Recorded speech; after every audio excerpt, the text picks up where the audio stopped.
بسم اللہ الرحمن الرحیم۔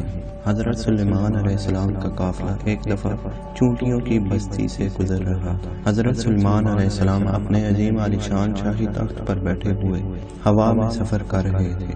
تخت کے دوسرے حصوں میں آپ کے ملازم وزیر اعظم برقیہ بھی شامل تھا۔ تمام جن تخت کے گرد ادب سے کھڑے تھے اور فضا میں اڑنے والے پرندے تخت پر اپنے پروں سے سایہ کیے ہوئے تھے۔ سفر کے دوران حضرت سلیمان علیہ السلام کے کانوں میں فرشتوں کی آواز پڑی۔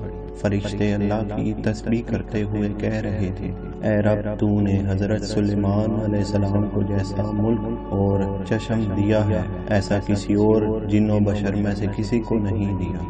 اس پر اللہ تعالیٰ نے فرمایا، اے فرشتوں، میں نے سلیمان علیہ السلام کو ہفت اقلیم کی بادشاہی عنایت کی ہے اور اس کو نبوت سے سرفراز کیا ہے، لیکن سلیمان میں غرور اور تکبر بالکل نہیں۔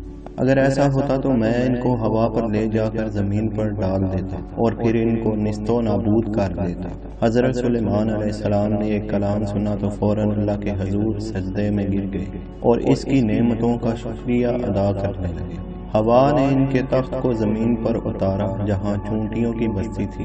تخت سلیمانی کو دیکھ کر چونٹیاں خوفزدہ ہو گئیں۔ اس واقعے کا تذکرہ قرآن پاک میں بھی ہے، یہاں تک کہ جب سلیمان چونٹیوں کے میدان پر پہنچے تو ایک چونٹی نے کہا، اے چونٹیوں، گھس جاؤ اپنے گھروں میں تاکہ تم کو نہ پیس ڈالے سلیمان اور اس کا لشکر اور پھر ان کو خبر بھی نہ ہو۔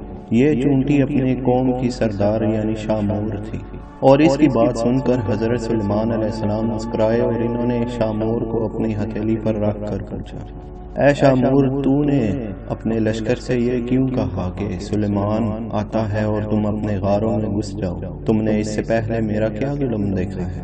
شامور نے کہا، اے نبی، ہم نے آپ کا یا آپ کے لشکر کا پہلے کوئی ظلم نہیں دیکھا، مگر ہم نے حفظ ما تقدم کے تحت ایسا کیا کہ کہیں آپ کے گھوڑوں کی ٹاپوں تلے چونٹیاں نہ کچلی جائیں۔ حضرت سلیمان علیہ السلام نے فرمایا، کیا تم اپنی چونٹیوں پر ایسی ہی شفقت کیا کرتے ہو؟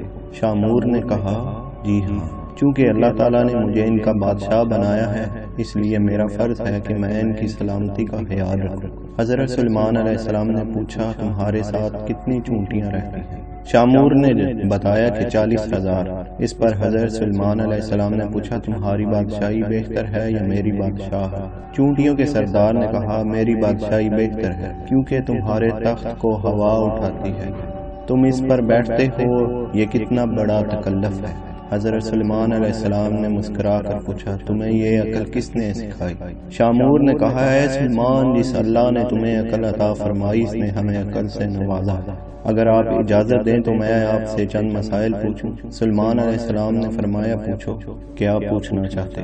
شامور نے کہا، اے سلیمان علیہ السلام، تم نے اللہ تعالیٰ سے سوال کیا، کہا، اے پروردگار، مغفرت کر میری اور بخش دے مجھ کو ایسا ملک کہ نالائق ہو کسی کو میرے پیچھے، تو ہے سب سے زیادہ بخشنے والا۔ اے سلیمان، تمہارے اس سوال سے حسد کی بو آتی ہے، جبکہ حسد کرنا پیغمبروں کی شان کے خلاف ہے۔ تمہیں یہ بھی اچھی طرح معلوم ہے کہ خداوند سارے جہاں کا مالک ہے، وہ جسے چاہے بادشاہی دے اور جسے چاہے نہ دے۔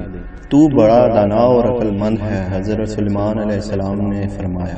شامور نے کہا، اے اللہ کے نبی، تم بھی اپنی رعایا کی نگرانی کرو اور اپنے عدل و انصاف سے رعایت کو خوش رکھو، ظالم سے مظلوم کا حق دلواؤ۔ میں تو بیچارہ ضعیف اور مسکین ہوں، اپنی رعایا کی ہر روز خبر لیتا ہوں اور ان کا بار اٹھاتا ہوں تاکہ کوئی بھی کسی پر ظلم نہ کر سکے۔